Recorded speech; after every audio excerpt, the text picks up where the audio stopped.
शुरू करते हैं। पहला क्वेश्चन, 2.8 और 0.7 के बीच माध्य अनुपातिक क्या है? तो माध्य अनुपातिक क्या होता है? रूट ए इंटू बी। अब इसका अंदर गुणा करूंगा तो ये 28 सत्ते 196 होता है। 196 का वर्गमूल 14 होता है।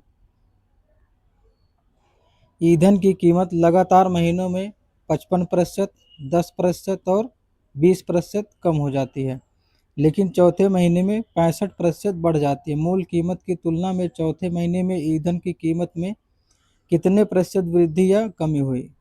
तो सिंपल यहाँ देखेंगे, 55% पहले कम हुआ तो 100 से कितना हो गया? 55 घटाएंगे कितना हो जाएगा? 45। ये 10% कम हुआ, 10 से कितना हो जाएगा? 9। ये 20% 1/5 होता है तो 5 से कितना हो गया? 4, एक कम हो के। 65% कितना होता है? 13/20। 20 से कितना हो गया? ये जुड़ जाएगा 13, कितना हो जाएगा? 33। अब मैं इसको काटूंगा तो ये 5 9 45, 2 1 दो, 2 दूनाई 4। और भी कुछ 2 से कट रहा, लेकिन मैं काटूंगा नहीं क्योंकि मुझे इधर इस साइड में हमेशा जीरो बनाना है, उससे आंसर जल्दी आता है। यहाँ एक जीरो इधर है, एक जीरो इधर है, 2 जीरो इधर, टोटल कितने जीरो आ गए? 4 जीरो। 2 3 4, 4 जीरो। इधर कितना आ गया? ये 9 9 9 81, 81 दुनाई, या मैं ऐसे लिख लेता हूँ, रेशियो 9 इंटू 9 इंटू 2 इंटू 33। अब मैं देखूंगा इसका सभी का इकाई अंक जो है अलग अलग है, तो मैं इसको इकाई अंक से सॉल्व करूंगा। तो 9 1 9 एक आएगा, एक दुनाई 2 आएगा, और 2 तिहाई 6। इकाई अंक कितना आ गया? 6। अब मुझे ये देखना वृद्धि हुई कि कमी हुई है, लेकिन यहाँ पे अगर ये 6 आ जाता तो मुझे थोड़ा, 6 और 4 दोनों आते ऑप्शन, तो थोड़ा मुझे डाउट होता। लेकिन यहाँ पे 6 वाला ये जो आया है ऑप्शन में, कहीं भी 6 नहीं है, इसका मतलब कमी हुई है, 100 से घटा हुआ है। मीन्स 100 का मतलब ये 100 होगा, 0.02 जीरो लगाएंगे। एक मिनट,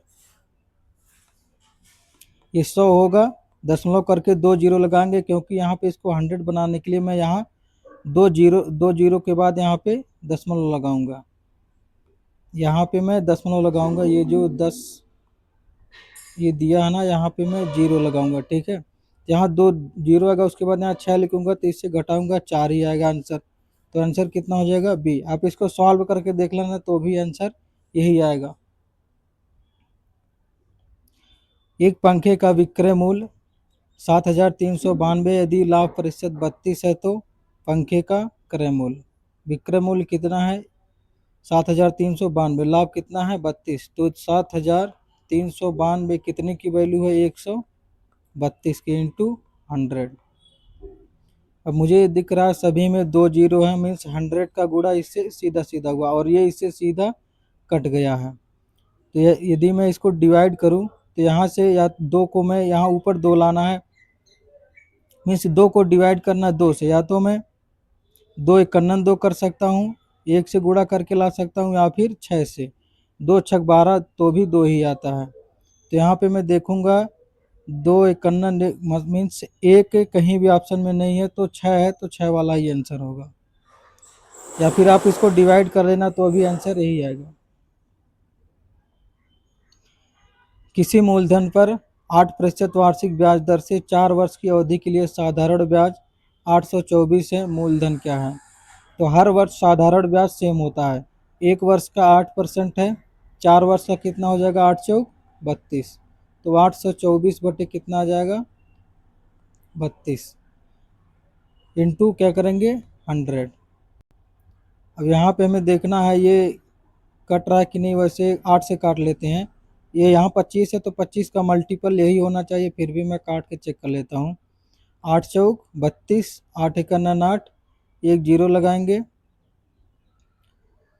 8 तिरिक 24, और ये किसको काटेंगे तो 100 को 4 से 25, 25 गुणे 103, 25 तिया 75, 25 इक्यावन 25, आंसर ये आएगा। निम्नलिखित छूट योजना के अंतर्गत 1500 अंकित मूल्य वाली एक वस्तु के विक्रय मूल्य में क्या अंतर है?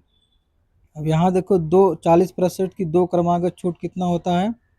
20 प्लस 20, 20 प्लस 20 माइनस, सक्सेसिव निकाल रहा हूँ मैं, तो यहाँ 20 इंटू 20 400 होगा, 400 बटे 100 कितना आ जाएगा 4, 20 20 40, 40 माइनस 4 कितना आ जाएगा 36। ये वाला सॉल्व करेंगे तो 30 40 आएगा, गुणा करेंगे 300, 300 बटे 100 कितना आ जाएगा 3, तो -3, ये कितना आ जाएगा 37। अब इनका डिफरेंस कितना है 1%, तो टोटल कितना है 1500, इसका 1% कितना होगा 15 होगा, 2 जीरो से परसेंट से 2 जीरो कट जाएगा। वह सबसे छोटी प्राकृतिक संख्या ज्ञात कीजिए जो 26, 8, 11 और 13 से पूर्णतः विभाज्य है। तो सबसे पहले मैं 8 का मल्टीपल देखूंगा, ये नहीं है, ये नहीं है, ये नहीं है, यही है। देखो मल्टीपल देखना सबसे आसान किसका होता है 2 से, क्योंकि यहाँ लास्ट डिजिट यदि 2 से कट रही तो संख्या 2 से कट जाती है। उसके बाद में 4 से भी आसानी होता है, 8 से थोड़ा सा टफ हो जाता है, लेकिन 4 से तो आसान होता है। 4 से ये नहीं कट रहा, ये नहीं कट रहा, ये नहीं कट रहा, केवल यही कट रहा है। शान के पास 1612 रुपये, उसने इसे अपने बेटों पीयूष और मनोज में बांट दिया। पीयूष और मनोज 2 लोग हैं। उन्हें 8% वार्षिक चक्रवृद्धि ब्याज दर पर निवेश करने को कहा। यह देखा गया कि पीयूष और मनोज को क्रमशः 12 वर्ष और 13 वर्ष, पीयूष जो है 12 वर्ष के लिए निवेश किया है, मनोज 13 वर्ष के लिए। ये मैं सवाल चौथी बार कराऊँ, हर लेक्चर में करा रहा हूँ। तो यहाँ इनके वर्ष का डिफरेंस कितना है 1, तो 8% क्या होता है 2/25, तो 2 बढ़ जाएगा कितना हो जाएगा 27/25। अब जो कम समय के लिए निवेश करेगा उसको ज़्यादा निवेश करना पड़ेगा, यानी 27 कौन निवेश कर रहा है पीयूष, तो 25 कौन निवेश करेगा मनोज। तो 27 और 25 जोड़ेंगे तो कितना हो जाएगा 52, तो 1612/52 की वैल्यू 1612 मुझे पूछा कितना है पीयूष, तो पीयूष का मान कितना है 27 इंटू 27। अब मैं यहाँ डिवाइड करूँगा तो ये 9 का मल्टीपल होना चाहिए, 9 का मल्टीपल 8 7 15 6 21, ये नहीं है, 7 7 14 5 19, ये नहीं है, 7 5 12 8 20, ये नहीं है, 7 3 10 8 18, यही है। और यहाँ पे इसको काट भी सकते हो, आंसर यही आएगा। यदि आपके पास टाइम है तो ये मल्टीपल मत देखना, सीधा काट के इसको एग्जैक्ट आंसर निकालना। टाइम नहीं है तो मल्टीपल देखो। जब 5% वार्षिक ब्याज दर पर 3 वर्षों के लिए चक्रवृद्धि ब्याज और साधारण ब्याज के बीच का अंतर 244 है तो मूलधन ज्ञात कीजिए। जब भी ये सवाल आए तो ये जो ब्याज है 5%, 5% कितना होता है 1/20, 3 वर्ष दिया है तो आप इसका सीधा क्यूब कर लो। इसका क्यूब कितना हो जाएगा 20 इंटू 20 इंटू 20 कितना आ जाएगा 8000। अब इसी को मैं अपना प्रिंसिपल अमाउंट मान लूँगा, जो आंसर आएगा इसी का मल्टीपल भी होगा, तो आंसर इसका मल्टीपल एक ही है तो ये हो जाएगा। फिर भी मैं निकालता हूँ तो 3 साल का गोल्डन रेशियो क्या होता है 3 3 1। अभी इसको प्रिंसिपल अमाउंट में 8000 माना तो इसका 5% पहली बार निकालूंगा तो कितना हो जाएगा 5/40, 400 आएगा। फिर इसका मैं 5% निकालूंगा तो 5 चौक 20, फिर मैं इसका 5% निकालूंगा तो कितना आएगा 1। अब ये जो होता है यही चक्रवृद्धि ब्याज और साधारण ब्याज के बीच का अंतर होता है। ये साधारण ब्याज होता है 3 साल का, तो इसका ये कितनी वैल्यू आएगी 20 तिहाई 60 इंटू 1, 60 और एक कितना आ जाएगा 61, 244 की वैल्यू 61 दिया है इंटू हमें ये 8000 की निकालना है, 0 0 लगा लेंगे तो ये इधर 4 बार जा रहा है, 4 कन्ना 4, 4 छक 24, 4 बाटे 32, आंसर ए। आप इसको पहले ही देख के लगा सकते थे 8000 का मल्टीपल, बट फिर भी वही बोल रहा हूँ टाइम है तो एग्जैक्ट निकालो, टाइम नहीं है तो सीधा मल्टीपल देख के टिक कर दो। मनोज ए शहर से शहर बी की यात्रा करता है। यदि मनोज अपनी कार अपनी 1/5 सामान्य गति से चलाता है तो वह शहर बी 36 मिनट देरी से पहुंचता है। यदि मनोज अपनी सामान्य गति से गाड़ी चलाता है तो उसे शहर ए से शहर बी तक जाने में कितना समय लगता है। तो यहाँ देखो उसकी क्या दिया है, यदि मनोज अपनी कार अपनी सामान्य गति से, तो उसकी सामान्य गति कितनी है 5, वो जाता कितने से है 1 से। अब देखो डिस्टेंस बराबर क्या होता है स्पीड इनटू टाइम, ये दूरी तो समान है तो यहाँ जो स्पीड है उसका रेशियो, ये स्पीड इधर आएगा ना तो बटे में आएगा, तो टाइम का रेशियो जो है स्पीड स्पीड के रेशियो से उल्टा होगा। तो जो टाइम का रेशियो होगा, एक रेशियो कितना हो जाएगा, 5। अब देखो पहले एक समय ले रहा था, अब कितना समय ले रहा है, 5। कितना लेट ले हो रहा है, 36 मिनट। तो यहाँ पे कितना ज़्यादा लेट हो रहा है, 4। 4 की वैल्यू कितनी है, 36। हमें उसका ओरिजिनल टाइम बताना था, तो 4 की वैल्यू 36, 1 की वैल्यू 9। यहाँ 1 की वैल्यू पूछा तो कितना हो जाएगा, 9। एक व्यक्ति 78 किलोमीटर प्रति घंटा की गति से कोलकाता से अहमदाबाद जाता है और उसी मार्ग से 91 किलोमीटर प्रति घंटा की गति से कोलकाता लौटता है। पूरी यात्रा में उसकी औसत गति। तो जब भी आने जाने की चाल दी हो तो सीधा फार्मूला होता है 2x/y/x प्लस वाई। तो 2 इंटू 78 इंटू 91 बटे, इसको मैं ऐड करूँगा तो कितना हो जाएगा, 8 1 9 9 7 16 169। काटूंगा तो ये 13 छक 78, 13 तिरैयम 169, 13 से काटूंगा 13 सते 91, 6 सते 42, 42 दुनाई 84। इसको भी आप इकाई अंक से कर सकते थे, आ जाता आंसर। इधर इकाई अंक डिफरेंट है। एक विश्वविद्यालय में 500 संख्या सदस्य केवल पुरुष और महिला, जिनमें से 60% महिलाएं हैं। महिलाओं की औसत ऊंचाई 162 है, पुरुषों की औसत ऊंचाई 168 है। विश्वविद्यालय के संख्या सदस्यों की औसत ऊंचाई कितनी है। अब यहाँ देखेंगे 60% का मतलब 3/5 दिया है, जिनमें से 60% महिलाएं, मीन्स 3 महिलाएं हैं। तो फीमेल कितनी हो गई, 3। मेल कितने होंगे, टोटल कितना है, 5। मेल कितने होंगे, 2। अब इसमें दिया है महिलाओं की औसत ऊंचाई 162 है, पुरुषों की औसत ऊंचाई 168 है। अब जो भी औसत आएगा इन दोनों के बीच ही आएगा। मैं यहाँ से डायरेक्ट सवाल पढ़ते पढ़ते ये देख लिया था कि औसत क्या है, तो इसके बीच में एक ही आंसर है जो कि ये है। फिर भी मैं निकालता हूँ, तो यहाँ से ये कितना ज़्यादा है, इससे 6 ज़्यादा है। कितने पे, 2 पे। तो 162 प्लस ये 168, 162 से 6 ज़्यादा है, कितने पे ज़्यादा है, 2 पे। तो कितना हो जाएगा, 6 दुनाई 12। टोटल कितना है, 5/5। 12 में 5 से डिवाइड करेंगे तो 2.4 मीन्स 24 आ जाएगा। 162 प्लस 2.4। जब भी 5 से भाग करना हो तो सीधे 2 से गुणा कर लिया करो, जल्दी हो जाता है। जैसे मैं 5 दुनाई 10 करता, 5 चौक 20 करता, सीधे मैं 12 दुनाई 24 कर लिया। तो यह जोड़ेंगे इसको कितना आ जाएगा, 164.4। यदि x का 2% 348 है तो x का मान, अब यहाँ जीरो रो कुछ भी मत देखा करो, सीधा काटो।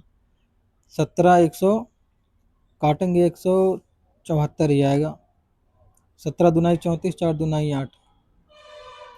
सचिन ने 152 कुर्सियां बेची और उसे 52 कुर्सियों के विक्रय मूल्य के बराबर लाभ हुआ, उसका लाभ प्रतिशत। तो सीधा देखो यहाँ 152 कुर्सियां बेची हैं, 52 कुर्सी, ये भी विक्रय मूल्य है, ये भी विक्रय मूल्य है। तो 152 से 52 घटाएंगे कितना आ जाएगा, 100। यही उसका क्या होगा, कॉस्ट प्राइस। लाभ कितना हुआ, 52 का। 100 पे 52 का लाभ हुआ तो कितना हो जाएगा, 52। जब भी ऐसे सवालों में आपको कन्फ्यूजन हो, डाउट हो, तो सीधा बेसिक मेथड से किया करो। तो लाभ बराबर क्या होता है, प्रॉफिट बराबर selling price minus cost price. अब यहाँ देखो लाभ कितना दिया है, 52 कुर्सियों के विक्रय मूल्य। तो 52 सेलिंग प्राइस मतलब 52 कुर्सियों का विक्रय मूल्य बराबर बेचा कितना है, 152। 152 SP माइनस खरीदा कितना होगा, 152 ही खरीदा होगा, माइनस 152 CP। अब यहाँ से इधर ले जाएंगे, इसको इधर ले जाएंगे तो 152 CP, 152 CP बराबर 152 में से 52 घटेगा 100 SP। अब यहाँ से मैं सीधा देखूंगा CP की वैल्यू 100, SP की वैल्यू 152। 100 से 152 हुआ, कितना परसेंट बढ़ गया, लाभ हुआ 52%। 1 लाख का मूलधन 10% वार्षिक चक्रवृद्धि ब्याज पर निवेश किया जाता, कितने वर्षों के बाद यह राशि बढ़कर 100 मीन्स 1,21,000 हो जाएगी। अब मुझे यहाँ सीधा दिख रहा है ये 10 से 11 होता, तो ये 11 का स्क्वायर ही दिया है, 3 जीरो यदि मैं इसको काट दूँ तो 100 से 121 मीन्स ये 11 का स्क्वायर, ये 10 का स्क्वायर, तो स्क्वायर कितना होता है, 2 होता है, तो 2 वर्ष होगा। अब जिसको ये नहीं पता ये कैसे लगाते, तो डायरेक्ट सीधा ही इंटरेस्ट निकालना। तो ये 100 से कितना हो गया, 21 होगा। कितना परसेंट बढ़ गया, 21%। अब 21% कितने वर्ष में आता है, 2 वर्ष में आ सकता है, 4 वर्ष में 40 हो जाएगा, 5 वर्ष में 50, 6 वर्ष में 60, जो कि नहीं है, तो 2 वर्ष ही अंतर होगा, क्योंकि 2 वर्ष का चक्रवृद्धि 21 होता है। जब भी थोड़ा कैलकुलेटिव है तो वैसे ही अप्रोक्स करके ही निकाल लेते हैं। एक गोलाकार साइन बोर्ड की त्रिज्या 3.5 मीटर है। तो साइन बोर्ड भाई कैसा होता है, वृत्ताकार होता है, गोलाकार नहीं होता। पहली बात तो ये है।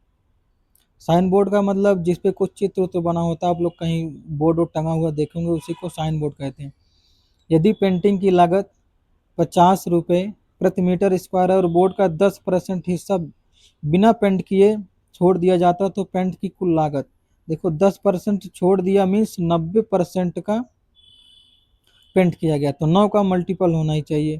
तो 5 4 9, 7 1 8 नहीं है, ये 7 1 8, 8 8 16, 16 8 3 24 ये नहीं है, ये 5 2 7, 7 3 10, 8 18 ये है, और ये 7 1 8, 8 3 11, 11 5 16 ये भी नहीं है। और यहाँ से 11 का मल्टीपल भी देख लेना, बट मुझे 9 से ही मिल गया। 11 का मल्टीपल हो सकता है इसमें कोई और भी कट जाए, तो मैं और कोई ट्रिक लगा के निकाल लेता हूँ आंसर, यदि 11 से कटता तो फिर। लेकिन अभी ये 9 से कट रहा है, तो आंसर बी होगा।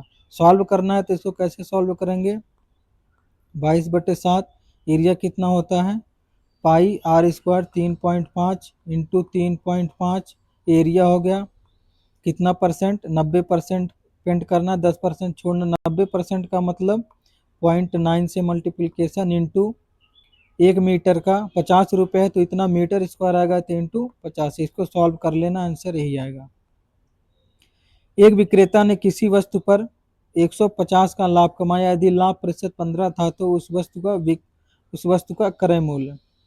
तो देखो लाभ 150 का हुआ, परसेंटेज में कितना 15 है, तो सीधा इसका 15% की वैल्यू 150 हो जाएगी। 15 से 15 कट जाएगा, कितना आ जाएगा, 1000। अब जिसको ये नहीं समझ में आया तो सीधा लिख लो, 15% का लाभ हुआ, 100 से कितनी वैल्यू हो गई, 115। तो यहाँ लाभ कितने का हुआ, 15, 15 की वैल्यू 150, तो 100 की वैल्यू 1000 आ जाएगी। एक वस्तु का अंकित मूल्य 1000 है। एक दुकानदार 20% की छूट देता और फिर भी 10% का लाभ कमाता। वस्तु का अनुमानित क्रय मूल्य, देखो मार्क प्राइस कितना है, 1000, डिस्काउंट कितना दिया है, 20% का, मीन्स 80 में बेचा है। अब ये जो बेचा है ये सेलिंग प्राइस है, तो लाभ कितना हुआ इस पे, 10% का, तो कितने की वैल्यू हो जाएगी, 110 की। अब ये 0 से 0 काटोगे, कितना आ जाएगा, 8000। 8000 में 11 से भाग करूंगा तो 11 सते 77, 3 बचेगा, 30 हो जाएगा, 11 दुनाई 22, मुझे आंसर दिख गया 72, मीन 727 आएगा। एक फर्नीचर निर्माता एक शोरूम को एक सोफा सेट अंकित मूल्य पर 20% छूट पर बेचता है, लेकिन छूट वाले मूल्य पर 15% हैंडलिंग शुल्क भी जोड़ देता है। फिर शोरूम उस सेट को अपनी लागत कीमत से 6000 अधिक में बेच देता है, जिससे उसे 25% का लाभ होता है। निर्माता ने सोफा सेट का अंकित मूल्य क्या रखा था, तो देखो यहाँ 6000 अधिक में बेचा, लाभ कितना हुआ, 25%, मीन्स 25% की वैल्यू 6000 है, तो टोटल कितना आ जाएगा, 24000। ये जो जिसको बेचा है उसका ये कॉस्ट प्राइस आ जाएगा। अब यहाँ से देखो कॉस्ट प्राइस प्लस 6000, 6000 अधिक में बेचा है, लाभ कितना हुआ, 25% का, तो 25% की वैल्यू तो 6000 होगी, 100% की वैल्यू कितनी हो जाएगी, 24000। तो यहाँ से मैं अब देखूंगा, ये फर्नीचर का अंकित मूल्य पूछा ना, तो मैं इसको एम ले लेता हूँ इंटू 20% की छूट दिया, कितने में बेचा, 80%, मीन्स 4/5। 20% का मतलब 1/5, एक छूट दिया तो 4/5। अब यहाँ से 23% हैंडलिंग शुल्क, हैंडलिंग शुल्क का मतलब सामान को इधर उधर ले जाने में जो पैसा लगा उसको भी जोड़ा है, तो 20% जोड़ा, तो 15% जोड़ा है, तो 15% कितना होता है, 3/20। 20 से कितना हो जाएगा, 23, 23/20,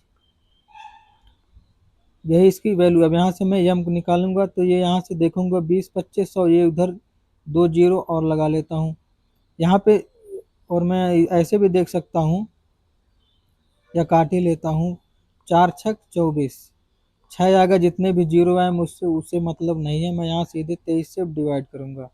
तो 23 दुनाई 46 आएगा, 46 और 14 60 होता है, तो 14 बचेगा। 140 को मैं 23 से भाग करूँगा तो 23 पच्चे 115, 23 छक्का 138, 6 बार जाएगा। तो आंसर मुझे दिख गया 26। मैं यहाँ से भी आंसर निकाल सकता था। यहाँ देखो, ये जो 6000 है, 25% की वैल्यू है, 100% की वैल्यू 24,000। जो मार्क प्राइस होगा वो कास्ट प्राइस से ज़्यादा होगा, तो 24,000 से वैल्यू एक ही ज़्यादा थी, 26,000। एक व्यक्ति ने 2 योजनाओं में 25,000 का निवेश किया। योजना ए पर 12% वर्ष और योजना बी पर 8% वर्ष पर, दोनों ही साधारण ब्याज। एक वर्ष बाद दोनों योजनाओं से कुल 2,560 था। योजना ए में कितना निवेश किया गया था? अब जब भी ऐसा सवाल है तो सिंपली सॉल्व करना, कुछ ज़्यादा कैलकुलेटिव नहीं बनाना। देखो, जिसका पूछा उसको हमें नहीं निकालना, जिसका नहीं पूछा उसी को निकालना है। ए का पूछा तो ए का नहीं निकालेंगे, बी का पूछा तो बी का निकालेंगे। तो इसका 8% कितना होता है? 25 अट्ठे 2000 होता है। ये 2000 आ गया। अब देखो ये कितना दोनों का ब्याज आया है? 560। तो ये इससे ज़्यादा है। ज़्यादा है मीन्स ये इसका ए का भी 8% निकला है, ए का भी 4% बचा हुआ है। या फिर जिसको नहीं समझ में आया तो इसको मैं ऐसे लिख सकता हूँ, 8% प्लस 4% लिख सकता हूँ कि नहीं? तो ये जो 8% में निकाला हूँ 25,000 का, बी का भी 8% है, ए का भी 8% है, तो अभी भी ए का 4% बचा हुआ है। तो 2560 में से 2000 घटाएंगे, कितना आ जाएगा? 560। ये ए का कितना है?